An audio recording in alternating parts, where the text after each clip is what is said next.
رات کی تاریکی آہستہ آہستہ نجد کی وادیوں پر ہر طرف اتر رہی تھی۔ ہوا میں ایک عجیب سی بے چینی تھی۔ ایسا لگ رہا تھا کہ جیسے زمین خود کسی آنے والے طوفان کا انتظار کر رہی ہو۔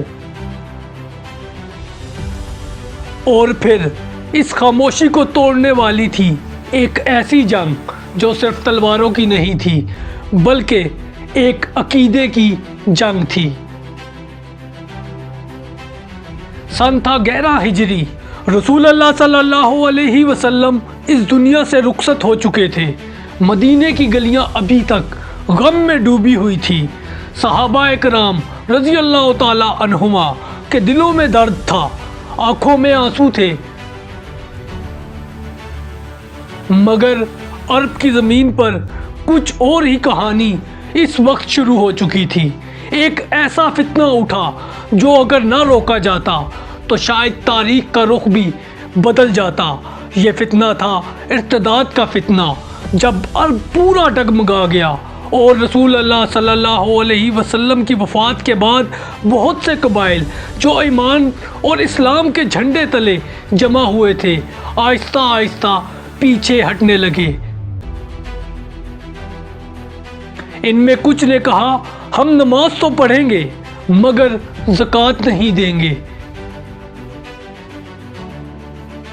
اور پھر کچھ قبائل نے اس سے بھی آگے بڑھ کر کہا ہمیں اب اسلام کی بالکل ضرورت نہیں۔ اور یہی وہ لمحہ تھا جہاں سے ایک خطرناک دروازہ کھلا، جھوٹے نبیوں کا دروازہ۔ ایک کے بعد ایک جھوٹے نبی۔ یمن میں اسود انسی کھڑا ہوا، نجد میں طلحہ کھڑا ہوا، اور یمامہ میں مسلمہ کذاب۔ یہ سب لوگ ایک ہی چیز چاہتے تھے، طاقت، اقتدار اور لوگوں پر مکمل کنٹرول۔ اب بات کریں طلحہ بن خولد کی۔ طلحہ بن خولد کوئی عام انسان نہیں تھا، وہ ایک جنگجو تھا اور بہادر انسان تھا، اور اپنے قبیلے میں اثر و رسوخ رکھتا تھا۔ لوگ اس کی بات سنتے تھے اور یہی چیز اس کے فتنے کی بنیاد بنی۔ پہلے اس نے خاموشی سے باتیں شروع کی، مجھے خواب آتے ہیں، پھر اس نے کہا کہ مجھے اشارے ملتے ہیں، پھر آہستہ آہستہ اس نے دعویٰ کر دیا کہ مجھے نعوذ باللہ وحی آتی ہے۔ یہی وہ لمحہ تھا جہاں ایک جھوٹ ایک فتنے میں تبدیل ہو کر رہ گیا۔ اور پھر اسی کے ساتھ ساتھ ایک اور عجیب واقعہ ایک عورت سجا بنت الحارث کی صورت میں پیش آیا۔ اس نے بھی نبوت کا دعویٰ کر دیا۔ کچھ عرصے کے لیے وہ طلحہ کے ساتھ کھڑی رہی، پھر وہ مسلمہ کذاب کے پاس چلی گئی۔ یہ سب کچھ بتا رہا تھا کہ عرب کی سرزمین پر اب صرف جنگ نہیں بلکہ عقیدے کی جنگ شروع ہو چکی ہے۔ مدینے میں صورتحال انتہائی نازک تھی، ہر طرف سے خبریں آ رہی تھی، یہ قبیلہ بغاوت کر گیا، وہ قبیلہ مرتد ہو گیا۔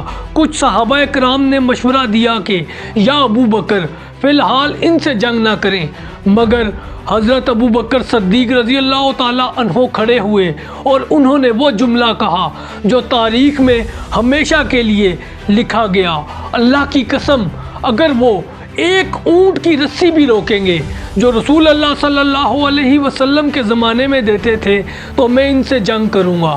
یہ صرف ان کا فیصلہ نہیں تھا بلکہ یہ اعلان تھا، اسلام پیچھے نہیں ہٹے گا۔ اب وقت آ گیا تھا کہ حضرت ابو بکر صدیق نے حضرت خالد بن ولید رضی اللہ تعالی عنہ کو بلایا۔ یہ وہ شخص تھے جس کا نام سنتے ہی دشمن کے دل کانپ جاتے تھے، جسے رسول اللہ صلی اللہ علیہ وسلم نے خود سیف اللہ کا لقب دیا، یعنی اللہ کی کھینچی ہوئی تلوار۔ خالد بن ولید رضی اللہ تعالی عنہ نے ابو بکر صدیق کا حکم سنا اور بس ایک ہی جواب دیا کہ ہم حاضر ہیں۔ مدینے سے لشکر نکلا، یہ کوئی عام لشکر نہیں تھا، یہ اسلام کے لیے جان دینے کو تیار تھے۔ رات کے وقت سفر، دن کی گرمی، مگر ان کے قدم رک نہیں رہے تھے۔ راستے میں طلحہ کذاب کے حلیف قبائل سامنے آئے، چھوٹے چھوٹے مسلمانوں کے ساتھ ان کے مارکے ہوئے۔ اب ہر مارکا ایک وارننگ تھا کہ اصل جنگ قریب ہے۔ اب منظر بدلتا ہے، ایک خیمہ، اس کے اندر بیٹھا ہے طلحہ، آنکھیں بند ہیں، چہرہ سنجیدہ ہے۔ باہر لوگ انتظار کر رہے ہیں، اس کا بھائی آتا ہے، کیا وہی آئی؟ نہیں، ابھی نہیں۔ کچھ دیر بعد اس کا بھائی پھر بولتا ہے کہ اب وہی آئی۔ طلحہ کہتا ہے کہ نہیں، یہ صرف اس کے ڈائیلاگ نہیں تھے، یہ ایک جھوٹ کی آخری امید تھی۔ جنگ کے دن صبح ابھی پوری طرح طلوع نہیں ہوئی تھی، آسمان پر ہلکی سی سرخی پھیل رہی تھی اور نجد کی زمین آج ایک فیصلہ کن دن کے لیے تیار کھڑی تھی۔ اس وقت میدان جنگ میں ہوا ہر طرف گرد اڑا رہی تھی اور خاموشی میں بھی خوف تھا، اور اس خاموشی کے پیچھے چھپا تھا ایک طوفان۔ دونوں لشکر آمنے سامنے کھڑے تھے۔ ایک طرف تھا اسلام کا لشکر جس کی قیادت کر رہے تھے حضرت خالد بن ولید۔ مجاہدین کے چہرے سنجیدہ تھے، دل مضبوط تھے اور زبان پر صرف ایک نام تھا، اللہ کا نام۔ دوسری طرف طلحہ کا لشکر کھڑا تھا۔ ان کی تعداد مسلمانوں سے کئی گنا زیادہ تھی، ان میں جذبہ بھی موجود تھا، مگر ان میں اور مسلمانوں کے درمیان ایک فرق تھا۔ ایک طرف تھا یقین، دوسری طرف تھا دھوکہ۔ اور پھر اچانک ایک نعرہ بلند ہوا اور طلحہ کے لشکر نے بجلی کی طرح مسلمانوں پر حملہ کر دیا۔ ان کے گھوڑے دوڑ رہے تھے، نیزے آگے بڑھے ہوئے تھے۔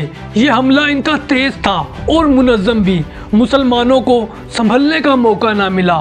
پہلا ٹکراؤ انتہائی سخت تھا، تلواریں ٹکرائی، چنگاریاں نکلی اور پھر ایک کے بعد ایک وار مسلمانوں کی صفوں میں مکمل ہلچل پیدا ہو گئی۔ کچھ دستے مسلمانوں کے پیچھے ہٹنے لگے، لیکن یہ وہ لمحہ تھا جہاں جنگ کا رخ بدل سکتا تھا۔ یہاں یہ بھی ذہن میں رکھنا چاہیے، طلحہ کے ساتھ صرف اس کا قبیلہ نہیں تھا، اس کے ساتھ اس کے کئی حلیف قبائل بھی شامل تھے۔ یہ سب لوگ جنگ کے ماہر تھے اور وہ پوری شدت سے مسلمانوں کے خلاف لڑ رہے تھے، کیونکہ وہ سمجھتے تھے کہ وہ سچ کے ساتھ ہیں۔ اب میدان کا منظر بدل چکا تھا، گرد و غبار آسمان تک جا رہا تھا، کسی کو کچھ میدان جنگ میں نظر نہیں آ رہا تھا، صرف آوازیں، چیخیں، تلواروں کی ٹکر اور گھوڑوں کی دوڑ کی آواز ہر طرف پھیلی ہوئی تھی۔ اور میدان جنگ میں ہر طرف ایک ہی منظر تھا، جنگ کا منظر۔ ایک مجاہد گرتا، دوسرا فوراً اس کی جگہ لے لیتا، کوئی پیچھے نہیں ہٹ رہا تھا، کیونکہ وہ جانتے تھے یہ جنگ صرف زمین کے لیے نہیں، یہ جنگ دین کے لیے ہے۔ چند لمحوں کے لیے ایسا لگا جیسے مسلمانوں کی صفیں ٹوٹ رہی ہوں۔ میدان جنگ میں دشمن کا دباؤ مسلمانوں پر بڑھ رہا تھا، اگر یہی حالت رہی تو شاید شکست ہو سکتی تھی۔ اسی لمحے میدان کے درمیان ایک گھوڑا تیزی سے آگے بڑھا۔ یہ کوئی عام شخص نہیں تھا، یہ خالد بن ولید تھے۔ ان کی آنکھوں میں عزم تھا، انہوں نے پورا منظر دیکھا، انہوں نے حکم دیا کہ صفوں کو درست کرو۔ انہوں نے لشکر کو نئے انداز میں اب ترتیب دینا شروع کیا، قبائل کو الگ کیا، مضبوط جنگجوؤں کو آگے لایا گیا اور کمزور حصوں کو ری انفورس کیا۔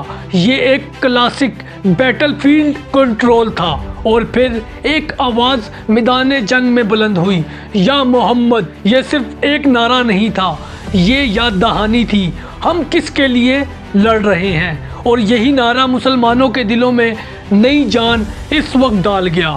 اب میدان جنگ کا منظر فوراً بدلنا شروع ہوا، مسلمان دوبارہ جمع ہونے لگے اور پھر حضرت خالد بن ولید رضی اللہ تعالیٰ عنہ نے حکم دیا، اب ان پر حملہ کرو۔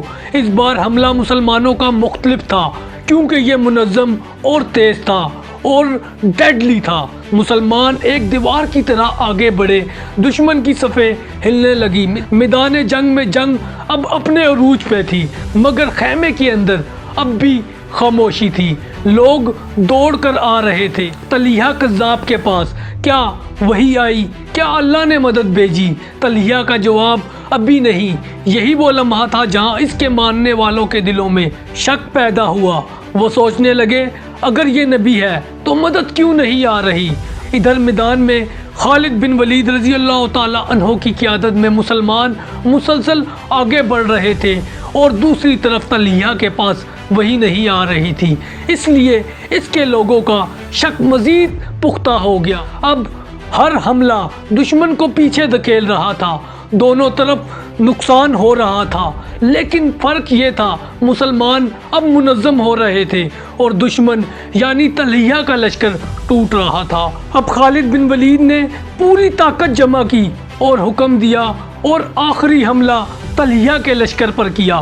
یہ حملہ فیصلہ کن تھا، اس سے دشمن کی صفیں ٹوٹ گئی، ان کا نظام بکھر گیا۔ ادھر طلحہ کے خیمے میں اب گھبراہٹ تھی، لوگ چیخ رہے تھے کہ کچھ کرو، وہی کہاں ہے۔ اور پھر وہ لمحہ آیا جب طلحہ کو خود سمجھ آ گیا کہ اب بچنا مشکل ہے۔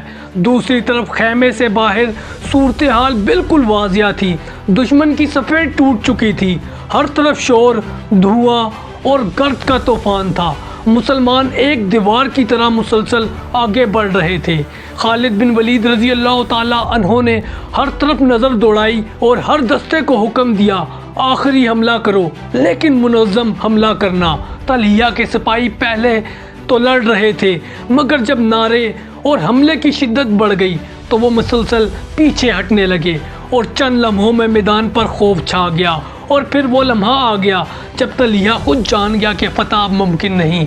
اس نے اپنی بیوی کے ساتھ خیمہ چھوڑ دیا اور میدان سے فرار ہو گیا۔ اس کا لشکر بھی ٹوٹ گیا، سپاہی بکھر گئے اور جو کچھ باقی بچا تھا وہ یا تو قید یا ہلاک ہو گئے۔ یہی لمحہ تھا جب طلحہ کذاب کا فتنہ مکمل طور پر ختم ہوا۔ میدان میں مسلمان فاتح ہوئے، لیکن فتح کے ساتھ کئی قربانیاں بھی تھیں۔ کئی سپاہی زخمی ہوئے اور کچھ سپاہی شہید ہوئے، اور یہ قربانیاں اسلام کے استحکام کی بنیاد بنی۔ مسلمانوں نے نہ صرف دشمن کو شکست دی بلکہ عرب میں ایک بار پھر ثابت کیا کہ جھوٹ اور فتنہ کبھی طویل نہیں چلتا۔